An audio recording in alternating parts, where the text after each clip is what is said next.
Yes, in this video we are going to discuss about thermodynamics. What is thermodynamics?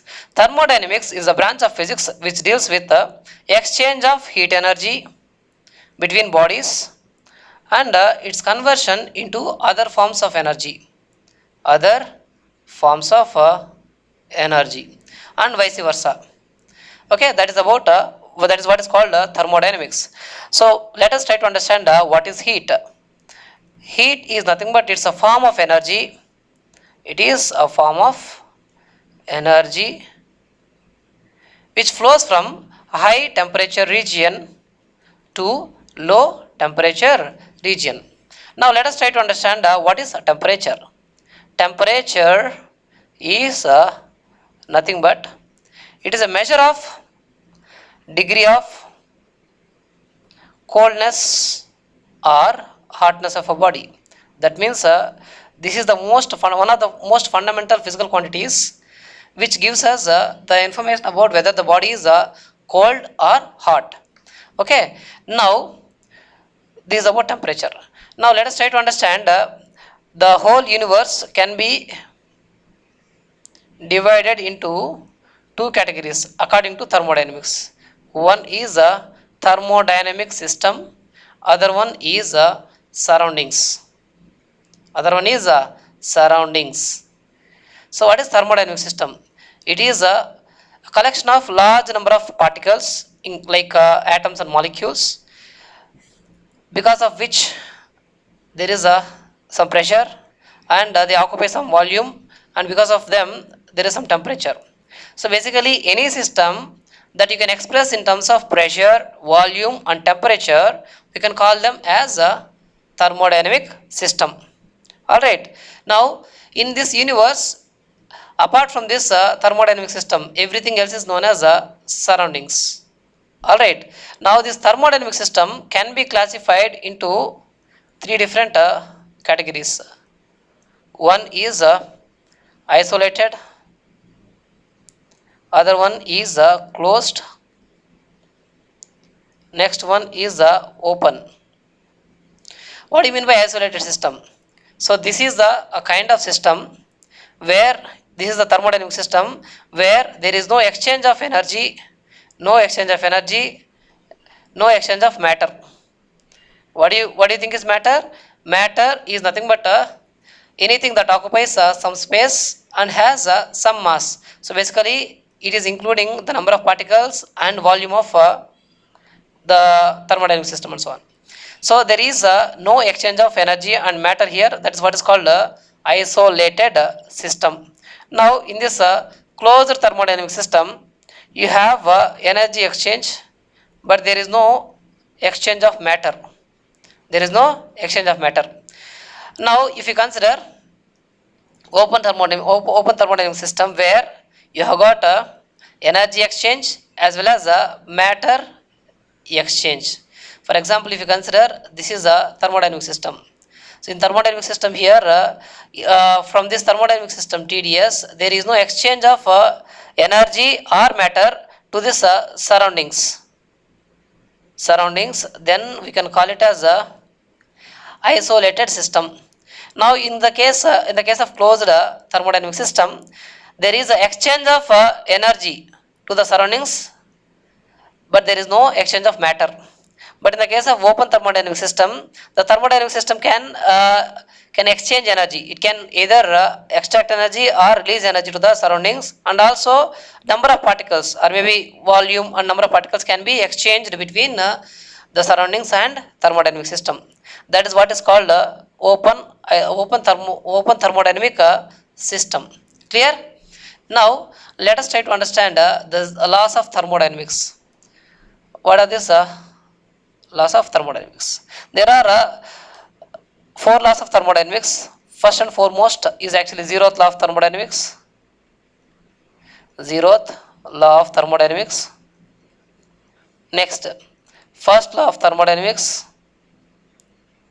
First law of thermodynamics. Second law of thermodynamics. Next, third law of thermodynamics.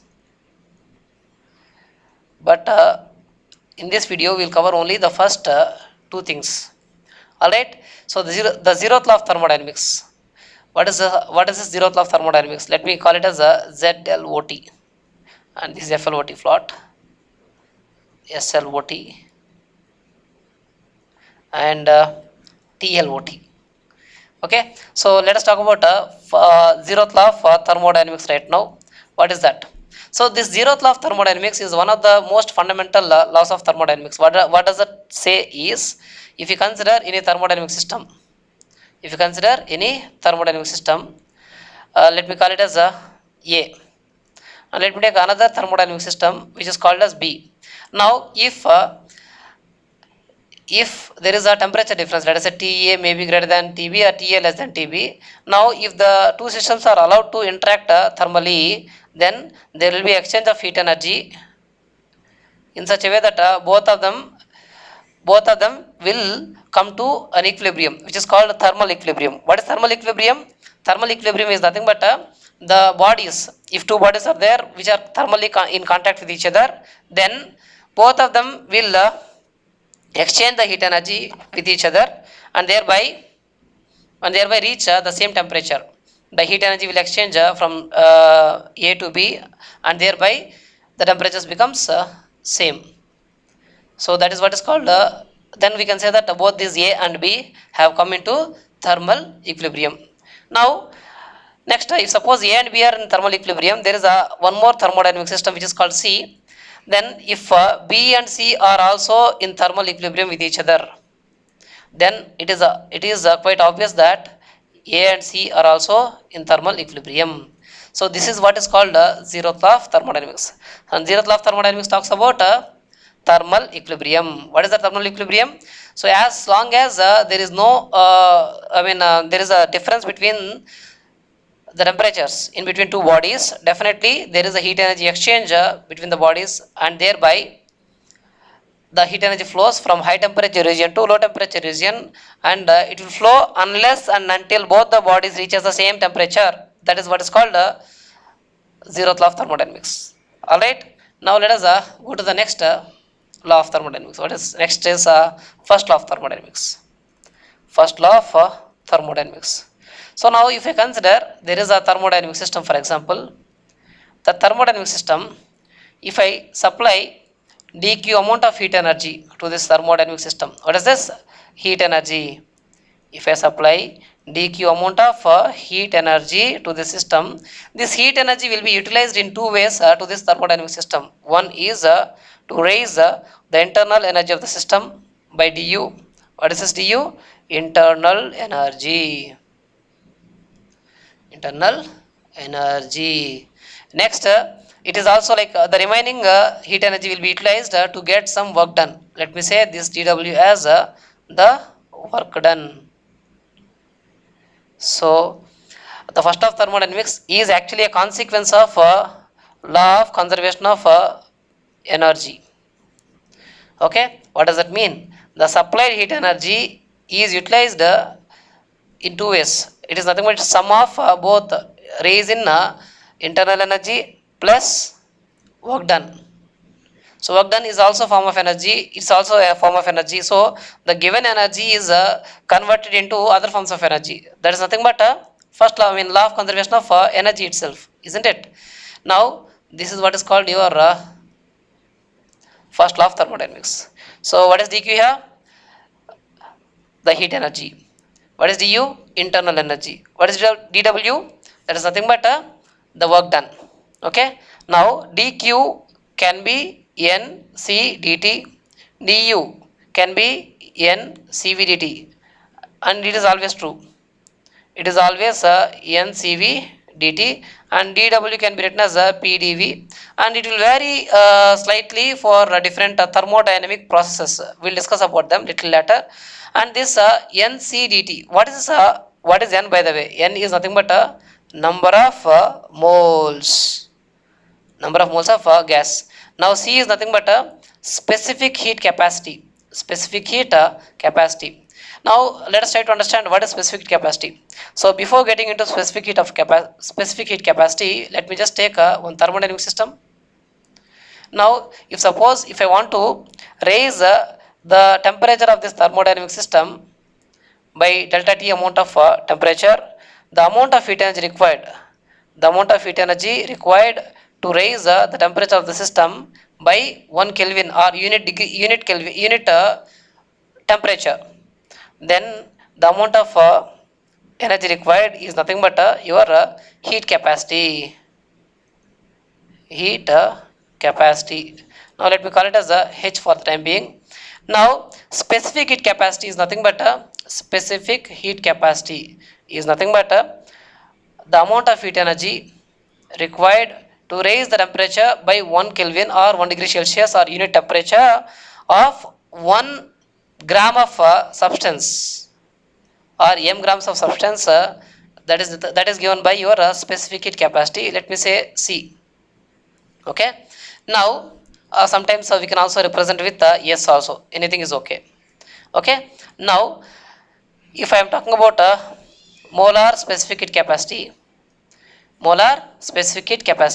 so now here the amount of heat energy required to raise the temperature of this thermodynamic system by 1 degree Celsius of 1 mole of substance is nothing but your molar specific heat capacity. Okay, so here you are talking about moles, so it is actually molar specific heat capacity. Following? Yes. So this C can be Cp, C can be Cv. What is the Cp here? Molar specific heat capacity at constant pressure. Now Cv is nothing but molar specific heat capacity at constant volume. So we can call it as the isobaric here. In isobaric process, the molar specific heat capacity is nothing but Cp, and the same is Cv in isochoric process. So we'll talk about all these processes little later. Now what about the dT here? Change in temperature. dT also here change in temperature. Cv is nothing but a molar specific heat capacity at constant volume. PdV, P is nothing but pressure, dV is nothing but a change in its volume. Okay. Now let us try to go into the deep, even more deeper.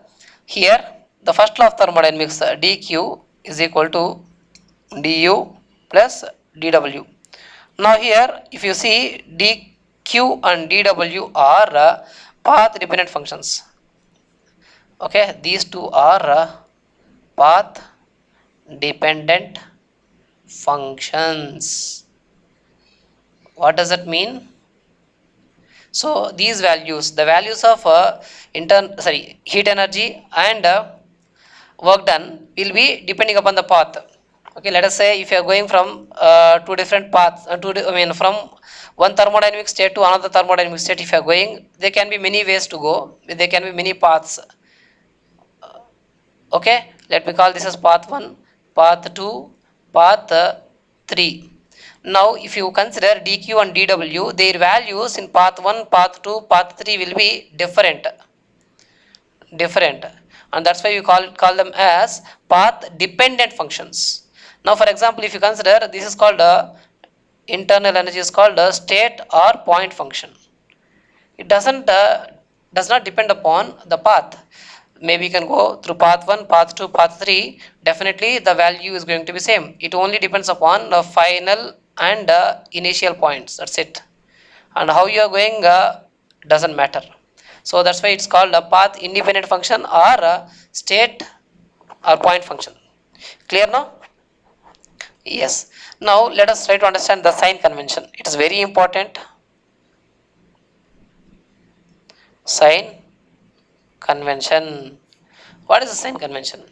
So dq can be positive, dq can be negative. Similarly du can be positive, can be negative, dw can be positive, can be negative. So the only difference between physics thermodynamics and chemistry thermodynamics is only in dw, remaining everything else is same. Okay, so dq is nothing but dq is positive, that means heat energy is supplied. Heat energy is supplied. Next, what about your dq is negative? That means heat energy is released. Now here, here internal energy, du is nothing but internal energy. Internal energy is raised or increased. Internal energy of the system is raised, or you can say increased. Now next thing, internal energy is decreased or lowered. That's nothing but negative. Now if dw is positive, and that's positive when work done is work is done by the system, by the system. Now negative, work is done on the system, on n stands for negative. That's how you can remember. That is true in physics only, and it's exactly reversed in the case of chemistry. In chemistry, by the system is nothing but negative, and on the system is called positive. That is actually true for chemistry thermodynamics. So here, work is done on the system. That is nothing but negative. Work is done by the system. That means positive. All right. That's how you can remember. Now, let us try to understand what is the work done in different process. Before getting into that, let us try to understand what are the different thermodynamic processes. Thermodynamic process, all the thermodynamic process can be expressed in terms of polytropic process. Polytropic process, which is nothing but PV power n is equal to constant. So if suppose n value is equal to 0, then can I say this as PV power 0 is equal to constant? That means anything power 0 is equal to 1 na? So P is equal to constant. That process is called isobaric process. What is that? Isobaric process. Now isobaric process means actually iso means same, baric means pressure, bar means pressure, when units of pressure. So it's called isobaric process where pressure is constant. Now here, if n is equal to 1, can I say PV is equal to PV for 1 is equal to constant? What does it mean? PV is equal to constant. From ideal gas equation, can I say PV is equal to nRT? Yes. What is this? Shall I substitute that here? nRT is equal to constant. What is n here? Number of moles. What is R here? Universal gas constant. T is nothing but temperature. So so these two things are anyway constant every time, and T is equal to constant. That means what? Temperature is constant. Iso same, thermal temperature process. In any thermodynamic process, if temperature is same, then we can say that process as isothermal process. Here next, if n is equal to infinity, so here PV power infinity is equal to constant. So that means what? V infinity means here it's a very large, large in quantity. So here P power 1, V is actually raised by infinite amount of times, by when P is raised by just one time. All right. So the raise in this power, the raise in the pressure is actually very less compared to the raise in the volume. So you can neglect this pressure. Okay, then you can say V power infinity is equal to constant. Then V power anything, V power anything is a constant, so V should also be constant here. This is actually iso same, volume constant means choric, isochoric process. Now here one last thing, if n is equal to gamma, and this gamma is called adiabatic exponent. What is that? Adiabatic exponent. Here PV power in the place of n, if I substitute gamma is equal to constant. So here PV power gamma is equal to constant will represent a adiabatic process. What is that? Adiabatic process. So what is this adiabatic process, by the way? This adiabatic process is a sudden process where where the heat energy, the change in heat energy is almost zero, or you can say heat energy does not exchange between the systems in the process. So adiabatic process is a process where the heat energy does not get exchanged. Alright, so you can also define PV power gamma is equal to constant in terms of temperature and volume also, using a PV is equal to nRT. P is equal to nRT by V. If I substitute that here in this equation, in the place of P, PV power gamma is equal to constant. So what is P there? nRT by V. V power gamma is equal to constant. N, R are anyway constants. T, V power, this is actually power minus 1. When V power gamma minus 1 is equal to constant. So this is the another equation which represents a adiabatic equation, adiabatic process. Now in terms of pressure and volume you have written, temperature and volume you have written. Let us see pressure and temperature also. So if I take instead of this pressure, if I take volume, that is equal to nRT by P, and if I substitute this in this equation, I will get PV power gamma is equal to constant. In the place of volume, let me substitute nRT by V whole power gamma is equal to constant. So N and R anyway constant, you can send to the right hand side and make it to 0. Fine. So P, oh shit, this is P. Sorry, P power 1, this P comes to the numerator, becomes P power minus 1 whole power gamma. P power 1 is already there, minus gamma because of this, into T power gamma is equal to constant. So these are PV power gamma and TV power gamma minus 1 and P power 1 minus gamma and T power gamma are the different equations which represents adiabatic process. Another way to find out whether the given process is adiabatic process or not, you can check dq is 0 or not. Okay, anyway, so that's what these are the different thermodynamic process that we need to know. Okay, now let us try to understand the work done in different processes. Here work done dw, or maybe like total work done w. Okay, now here if I concentrate on isothermal process. Isothermal process is nothing but first of all let me try to understand how the graphs look like in pressure and volume when you take a PV diagram. So here PV is equal to nRT according to your ideal gas equation. Isothermal means temperature is the constant. Yes, when temperature is the constant, I can say PV is equal to constant. Okay, pressure times volume is equal to constant. It is a rectangular hyperbola, isn't it? Yes. So if I look at pressure as a function of temperature, then it will be a constant temperature process. And if I take a volume versus temperature graph, it will also look like a temperature constant, like this and so on. Okay, now let us try to understand what is the work done in this one. So what did we see? dW is equal to PdV, always correct. That's what I said. Now I want to find out total work done. For that what I will do, I will integrate on both sides to get total work done. W is equal to, what is P here?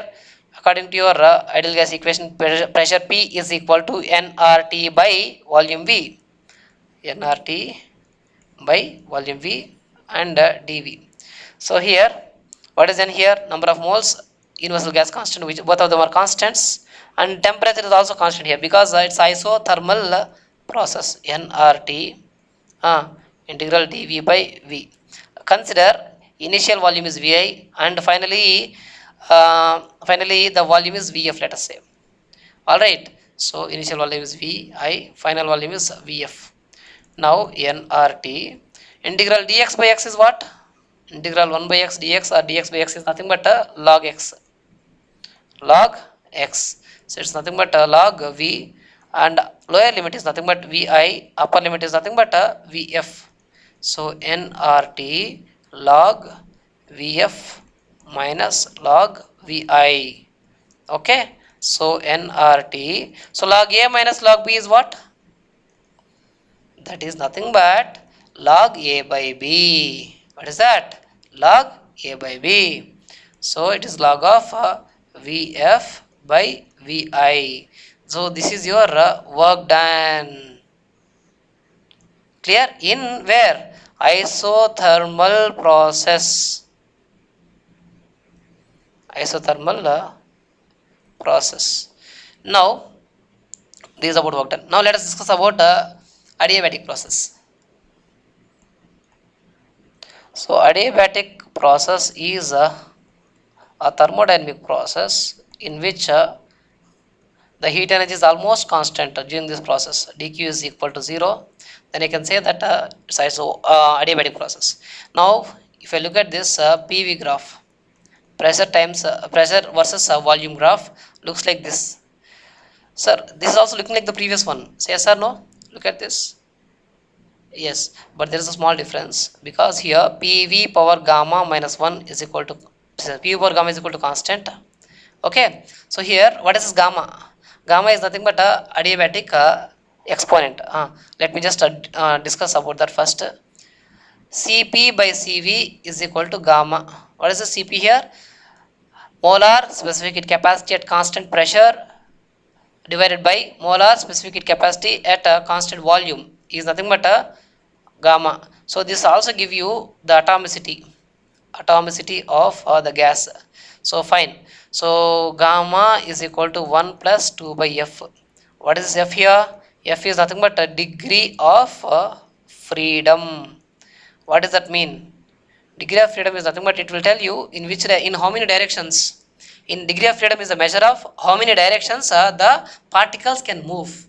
Alright. Now this degree of freedom is actually 3 for monoatomic gas.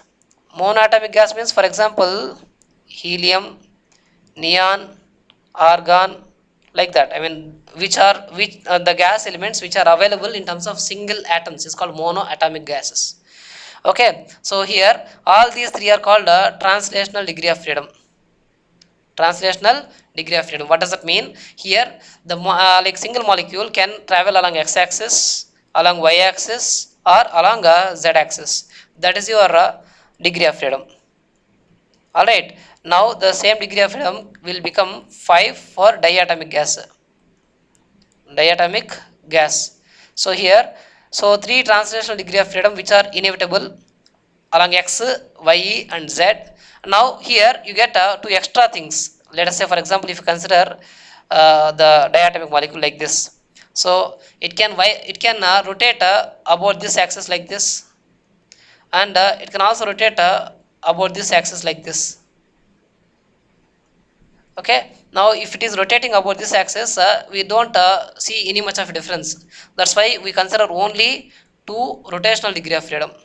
So how many degree of freedom are there in the case of diatomic molecules? 5. But at high temperature, then there will be 2 more extra degree of freedom, which are nothing but a vibrational degree of freedom. These 2 vibrational degree of freedom comes because of kinetic and potential energies. Kinetic and potential energies. Now one more thing, here if you see, the degree of freedom becomes 6 for the case of polyatomic gases. Polyatomic gases. What does that mean? What do you mean by polyatomic gases here? That is nothing but CH3, NH3, CH3 is not possible, CH4, methane, or any other gases where you have got more than 2 atoms in a gas. Then we can say that degree of freedom are 6. What are those 6 actually? 3 translational, 3 rotational, plus 2 vibrational. 2 vibrational. So 3 translational XYZ, that you already know. 3 rotational. So here once you get one more atom, even this degree of freedom which will also become effective. So that also you should consider. Next 2 vibrational degree of freedom, which are nothing but one is because of kinetic, other one is because of potential energies. Alright, so it will become 8 in the case of high temperature region. Clear now? Yes. Now that is about your gamma. Now let us try to understand the work done. So dq is equal to 0. So now according to first law of thermodynamics, I can say that dq is equal to du plus dw. So this is anyway 0. That means dw is equal to minus du. Okay, minus what is this du here? Du is nothing but ncv dt. That's what we have discussed already. What is n here? Number of moles. Cv is nothing but Cv is nothing but molar specific heat capacity at constant volume, which is nothing but F by 2 R. What is this F actually? F is nothing but your F is nothing but your degree of freedom. R is nothing but your universal gas constant.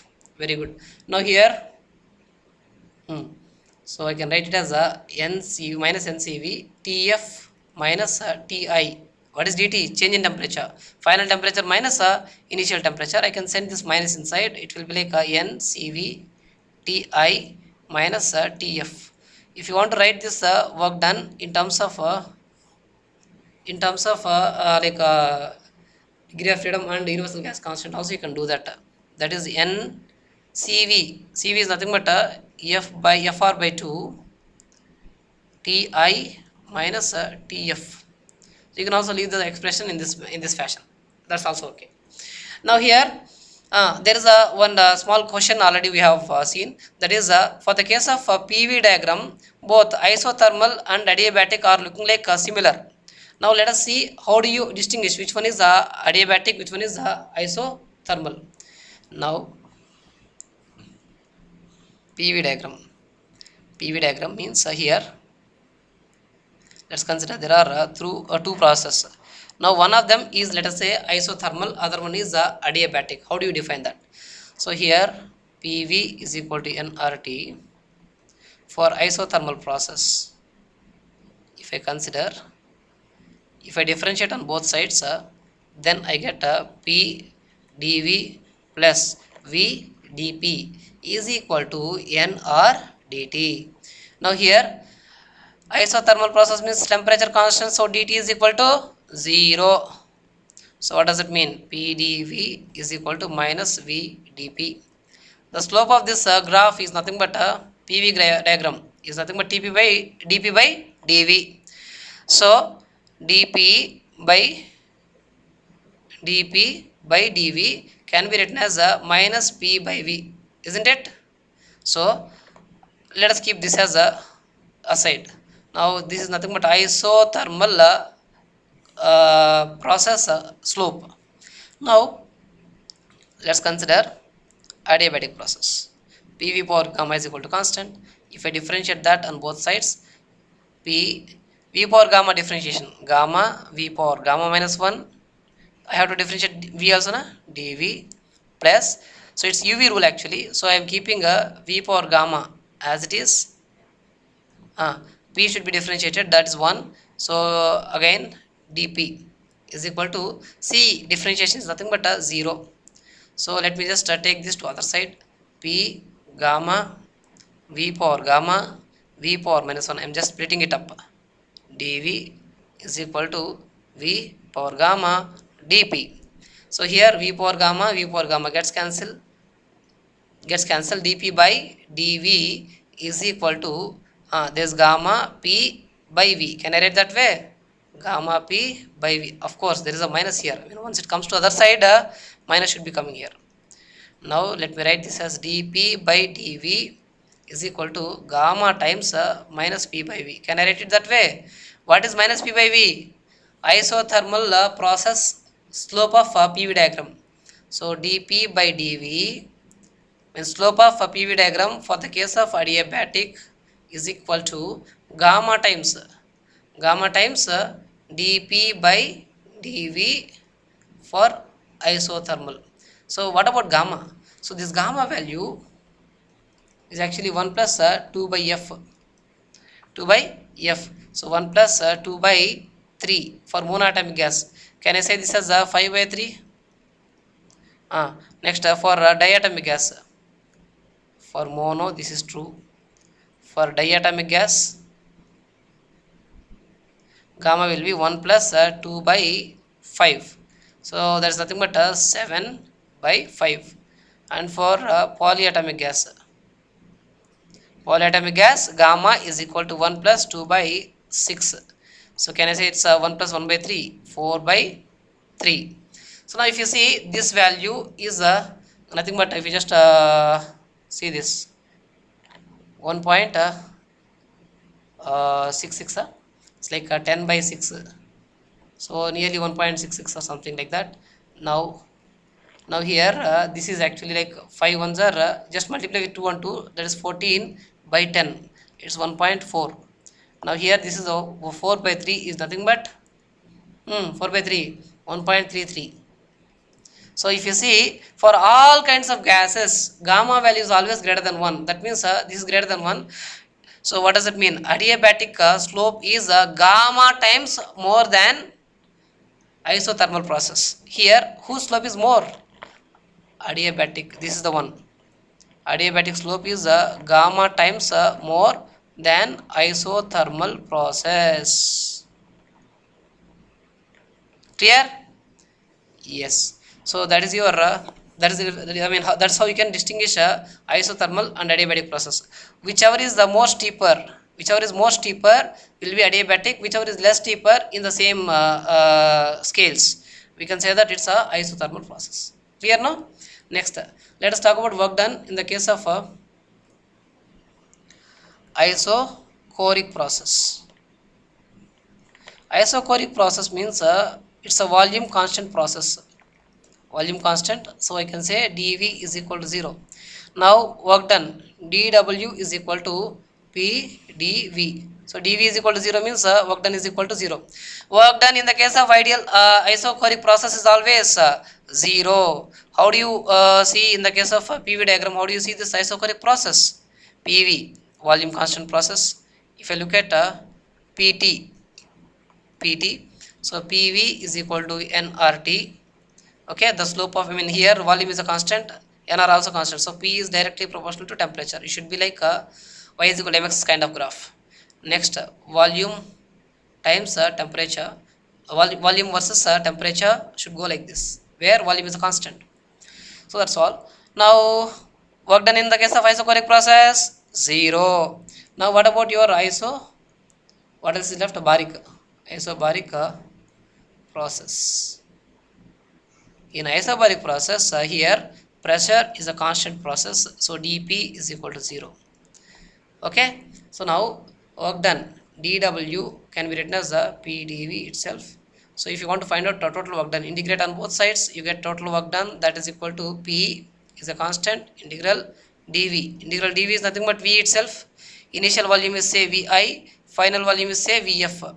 P Vf minus Vi. Alright, so this is W is equal to P delta V. So these are different work done and so on. So I think let's stop it here. We'll discuss about many things in the next video. Thank you very much.